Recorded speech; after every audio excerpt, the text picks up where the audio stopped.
Hello everyone, Judge Master Phoenix, or Phoenix here, or Nix for short if you like to call me, and welcome to my playthrough of Lightning Returns, Final Fantasy 13, the demo, and we have managed to spawn ourselves a cutscene, which we do not want, so we're going to... Right, okay, there we go.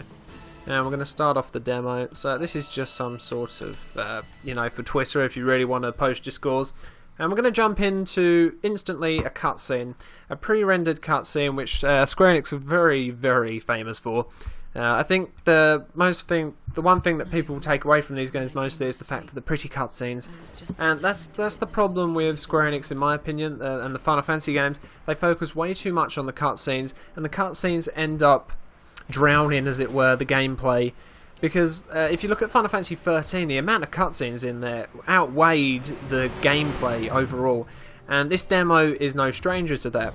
In fact, there's about 12-16 minutes of cutscenes and about 10 minutes of fighting. So, yeah, this is more of an interactive movie trailer and really isn't a good demo. It just doesn't give you enough time. And I think it would have been better if they'd have started it at the beginning of the game and gave you 30 minutes to play through and then the game cut off. Because it also starts in a part of the story, I think this is like halfway through the story where this cutscene and where the gameplay takes place in this demo, and it seems a bit stupid to choose a spot halfway through the game. It doesn't make much sense to me, and I think it would have been better to have a 30-minute time limit and start the game off where it actually begins. Also, I don't... you know, when you look at these cutscenes, it just goes to show how much Square Enix is more interested in making pretty cutscenes and making the game beautiful than they are developing characters, developing gameplay, and also developing the story and plot. And you might as well just go and make movies, Square Enix, because honestly, you probably do much better than making games. Because right now, that's all you seem to be good at, is making pre-rendered cutscenes and not games. So I'd look into that if I were you before Final Fantasy 15 is released. So if we move on from that, as we all know, Lightning is the main character of this game. Despite the fact there were 6 heroes in the first game, she's just become the main character. We all know why. That's because of Montomu Toriyama, who's the director of this game, being absolutely in love with her, and he decided to make her the main character, and basically screw over everyone else in the other games and gave them the short end of the straw. Yes, they do appear in this game, but their level of importance in this game is really not all that. It's mostly focusing on Lightning and Hope, if you ask me, and Lumina, that we'll meet in a minute. Now, bringing back Hope, he's 14 years old again, which is ridiculous, the reason why. And he's probably the most whiny character in the game, probably the most annoying, the one you don't want to relate to the most in Final Fantasy 13. And the role he plays in this game, I'd say, is fairly important, if you look at him as a plot device. And it makes no sense that they made him the plot device, the role that he plays. The reason, I don't understand the reasoning behind making him give him that role, because it just doesn't make any sense. I don't believe anyone really liked him, and it would have made 10 times more sense, because I've spoiled the story for myself, so I actually know what his role is, and you actually don't find out until close to the end of the game. But it would have made more sense to make Sarah have his role. It would have made the story much more of an impact and much more of an emotional impact. It would have made more sense for Lightning to sort of try and achieve her goal if Sarah was playing his role. But sadly, you know, we can't do anything about that. So while we're still watching this rather long cutscene, we're going to have a look at Lumina now. Now, Lumina is a character who I'd like to say is more of a plot device than a character. She turns up during the game. That's not much of a spoiler though. And the way she looks is just... her character is ruined over the fact that the way they've dressed her, she looks rather Lolita, which I find really odd and weird. It doesn't really make sense. So the way she's dressed isn't... yeah, I don't understand why they decided to dress her like that. And the fact her character development comes in so late in the game, it almost makes her rather unimportant, other than these very pretty cutscenes where she does some fancy magicka attacks and causes a lot of chaos. So that was sort of a wasted character there. It's a shame, but I can't completely say that I know everything about her or the story. I haven't played the game completely. I've only seen people play the Japanese version, so I won't say that my word is absolute, but those are my opinions and such. So we'll just have to see until the game comes out. Now we're going to move on to the fighting system while we're waiting for this cutscene to end. So the fighting system has very much changed from Final Fantasy 13 and 13-2's fighting system. We're now using a real-time strategy fighting system in which you input B, A, X and Y as 4 different attacks. So we could say that B is an attack where lightning goes and slashes her sword, Y is lightning or thunder and she sends thunder towards the enemy, X is guard, so she guards their attacks, and then let's say A is a heavy attack where she runs up to them and obviously does a lot of damage with her sword. Now I quite like the fighting system because in some ways it's a bit more immersive because you're actually controlling the character more so than you were in Final Fantasy 13 and 13-2, and you can finally move your character around on the battlefield in the little arena, much like you could do in Final Fantasy 12, but of course in Final Fantasy 12 it's completely open world. Which brings me to wondering why on earth they didn't make this so that if it was actually fighting the creatures where they were instead of spawning a miniature battlefield to kill them, it would have been so much more fun to have it sort of Dissidia-esque, where if anyone's played Final Fantasy Dissidia, you'll know what I'm talking about. And actually and if anyone's played Final Fantasy 12 as well, where you just have them in the open world and you attack them there and then, it would have been much more fun, it would have made much more sense, and it would have been much more immersive. I don't like these little drag you into a battlefield things that you have to do with the enemies from Final Fantasy 13 Saga. I got used to them, but it doesn't mean I necessarily like them. I find that it would have been much more fun to just fight them out in the open instead of having to go into a little battlefield. But now we're going to have a taste of the battle system anyway, as you can see there. And we have 4 different gauges. The first one is our health. No, the last one is our health, and then you see these 3 ones, red, yellow and blue. Now these are for our different schemas. So our first schema is the Saviour, and it has attack, thunder, guard and blitz. And as you can see, instead of having to switch to Sentinel now, we can just use guard here and there to block the attacks because it's real time. Now we're switching over to Dark Muse schema, and this is using the yellow gauge. As you can see, it's completely full, it hasn't been used. We have 3 different gauges for our 3 different schemas, so the action can continue, it can be completely tenuous. As while you're using this gauge, you then switch to the one you used way back, the first one, and it's completely full again. And it keeps the fighting and the action up and up, it keeps you on your toes, it keeps the action going, it doesn't stop, you don't have to wait for the gauge to charge like you did in Final Fantasy 13. So it's a much more immersive and much more enjoyable fighting system, but at the same time I feel like I'm button mashing when I'm playing this, because as you'll see, I'm constantly mashing my buttons to attack the enemy. I feel that in some places it's a bit more tactical because you're now in real time, you have to be a bit more careful, you have to make sure you guard at the right moment, but at the same time a little bit less immersive because I'm having to button mash, which isn't all that fun. But it's a lot more immersive than Final Fantasy 13, where you could just spam auto attack if you were one of those people. Now the way you engage battles is different in this one. It's quite like Final Fantasy 13 too. RB is to attack with your sword, and all you do is run up to the enemy, press RB and you attack them. Now there's a chance you either get a good or a great rating at when you engage battle. If you get a good, the enemy starts off with 10% less health. If you get a great, they start off with 25% less health. So it's a bit of a reward for implementing and engaging a battle as quick as possible. However, if they hit you, you start off with a poor rating and you lose 5% of your health, which I think is really good because it rewards you for being quick, but it also punishes you if you're too slow and the enemy get there first. So I think that's quite good. I don't think it works when it comes to bosses or main level bosses, but it certainly works with regular enemies, and I quite like that because it gives you a sort of a small advantage over them, and it could make the battles go quicker. Now let's talk more about guarding. As I said, the roles have gone almost. You have different schemas now, but with the guard ability, we can block the attacks there and then, and not have to switch to a paradigm shift to like the Sentinel role. Roles are basically completely gone in this game. Obviously, they called them schemas now.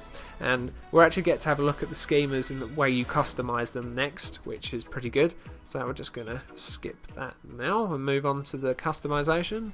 We might as well skip that, it's just a door opening, nothing new.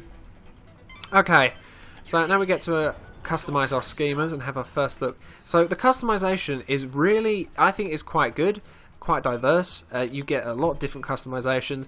Now, to make a schema, as you can see, we have 6 different schemas here, and then we have some empty slots. Now, you can, as you can see, it says create new schema. We can't do that because we don't have any garbs. To create a new schema, you have to have a garb. And as you can see, each garb comes with its own abilities. As you can see, this is the equilibrium garb, and this one comes with attack level 1.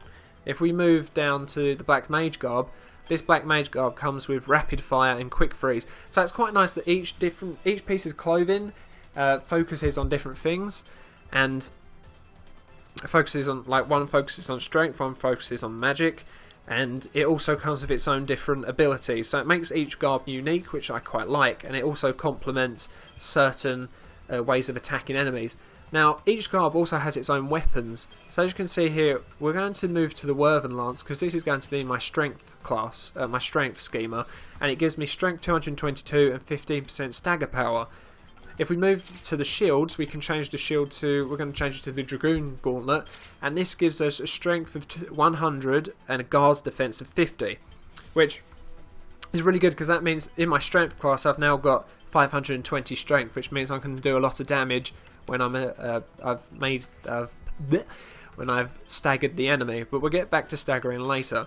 Now, I don't understand this whole why this has gone yellow. I'm not quite sure if the garb complements that attack, or if that's an attack due to a combination of the garb and these weapons. I'm not quite sure. So we'll have to wait until the full game comes out, because it doesn't really seem to explain it very well. At least it doesn't come across like that to me. So I'm just going to change our garbs around a bit. So we're going to keep these the same. As you see, this shield gives me 100 magic, and this gives me 170 magic with the sword. So this is going to be my mage class, but I'm not going to change anything here because these are all good. Now, you can also change hats and such. I mean, it's more just the way you want lightning to look. It's not important. You can change the colour of your garb and such, but you know, it's nothing important. And then we have our last one, which we are going to keep all the same, except for we're going to add different moves onto it. So the customization is pretty good, in my opinion. It's pretty, you know, it can give you the ability to change the tides in each battle you face. Because I could start off with this character, with this schema, and I'm actually going to change. We'll get rid of Heavy Slash, and I'm going to give it D-Protect. So I start off the battle with this, I hit D-Protect, and I can switch to the Mage, do all of my magey bits, get the enemy staggered, then I can move straight onto this one, keep the stagger and the damage going, and etc, etc. So it's really diverse customization, and it definitely will change the tides in the battle for you. And I do quite like that each schema has its own weapon and shield, and you can make weapons and shields for certain schemas to complement them. So I find the customization really good, and overall the battle system is enjoyable and pretty good. Not saying it's perfect, it has its issues. I do believe that if you lose any health during the battle, it doesn't regenerate after each battle, which means that you have to heal yourself. Which I don't quite like, because you used to be healed, so why now are you not healed? You're still being brought into the miniature battlefields. If we weren't being brought into the battlefields and we were being attacked, we lost health, that would make sense. But the fact that we are, I don't understand that quite so much, and I don't particularly like that. But so items have changed as well. You can only carry up to 6 items. I'm not sure if that will increase, but they don't stack either. And they also have different items. So this one gives us a little bit of HP, but it also gives us bravery and faith. So that's I quite like the way that works. I don't quite like the fact they don't stack though. But I'm guessing that's because they're quite powerful. And also that some shields, one of the shields you can use gives you up to 500 plus HP. So perhaps where you're going to not have to worry about HPs when you get certain items or weapons. So here is our first attack with 2 enemies. I'm not quite sure how often these come across, because as you can see, as you saw of the other battles I just did, I had to fight them all on their own and they were quite close together. So I'm not quite sure if you can sort of drag the enemies away and fight them one by one. But at the moment it doesn't appear as though there are lots of battles where you face multiple enemies. But I could be wrong. I could be wrong in saying that. But having a look at this demo, I can't really see that. I think I've only ever come across 1 or 2 of these double enemy battles. I've played this about 15 times now, this demo, so that's the only few times I've actually come across double battles. But as you can see there, my health hasn't regenerated at all, so not a fan of that. And we also have a stamina bar, and the stamina bar doesn't make much sense because it doesn't go down when you're attacking, it only goes down when you're running. So I'm not quite sure why on earth they give you the ability to run, which you didn't have in the other games, but you have a stamina bar. Because it seems rather pointless to me and quite irritating, if you ask me, that I have to have a stamina bar when all it governs is the running. And can't we just have unlimited sprint, because it's kind of boring having to run around like this all day, like in Final Fantasy 13 and 13-2. It took a lot of time up. So I just want to show you this. The sexualization in this game is just, I don't like it at all. Lightning has some questionable costumes that show off bits of her body that really don't need showing, but ultimately it's down to fan service, which you know, it kind of degrades Lightning as a character and kind of ruins the game for me, that they have to have these fan service bits. And that whole pole dancing thing was completely unnecessary. She could have just jumped down from that ledge and she would have been fine. So I'm not quite happy with the fan service in this game. It's really not needed. You know, if you have to rely on fan service for sales, Square Enix, then you've got something wrong with your game. But then you have quite a few things wrong with this game and other games. I think I've already talked about Hope, haven't I? And Lumina. So now we're actually, this is just another cutscene again. Like I said, this is full of cutscenes, this demo. But soon we're going to get to see our first boss battle and get to experience our first boss battle and how to stagger enemies, which is rather irritating if most bosses are going to be like this. I don't really have much to say at this point on this cutscene. You get to see a bit more of Lumina. I still think she's a bit of a disappointment because, you know, I mean, she's meant to be a bad guy, and some of the things she does are obviously like this. She spawns this, but you just don't understand why she's there. And if it's true that you don't get to know who she is until the end of the game, she seems rather pointless and a bit forced. So, you know, I'm still, you know, I haven't made up my mind if I really like her altogether. I quite like that she's just like this little girl who's evil and causing lots of trouble. That's pretty cool, because I feel that's quite an original thing. Not many people do that. At least I haven't seen that. So, but now we have our first boss. Now, this boss, the way to stagger him is basically you have to hit his head or attack him while he's just about to do a move. Now, the problem is, you can't hit his head. As you can see, I'm trying my best to hit his head, but it's too high. And I can't just aim at his head whenever I want. Lightning just attacks wherever on his body. So, this whole staggering system, I don't find is as good as Final Fantasy 13 or 13-2's, where you fill up an orange bar, and then you do double damage to them, etc. The new stagger system is a little bit vague, doesn't make too much sense, and it's very hard to know when you've actually staggered the enemy until you actually see some yellow numbers which indicate you're doing more damage to them. If you look at his green health bar, when I hit his head there's some sort of audio, those wavy radar lines, and basically once they go red, that means that he's very close to being staggered. But I honestly don't understand how the staggering system works. It doesn't. I've actually read the tutorial on one of my playthroughs, and I couldn't make heads or tails of what they were going on about. So that's my most powerful move there. And we have got him down onto the floor, but he soon gets up, and I just can't seem to get him staggered at all. I'm not sure. I've only ever done it a few times while playing this game. It's just really difficult to get him staggered. So, but actually, I want to talk about the. As you can see here, we can move around very slowly in the battlefield, but it really serves no purpose because as soon as I hit a button to attack, lightning sort of takes over the controls, and you can't control her anymore when she's attacking. So I don't understand why they allowed you to sort of move around the battlefield whenever you want. It seems rather pointless. As I said, it would have made much more sense if it was more like Final Fantasy 12 and Dissidia, where you actually... Okay, I'm trying my hardest right now to stagger him, and honestly, I just don't understand how I'm supposed to do it, because it's making no sense to me right now.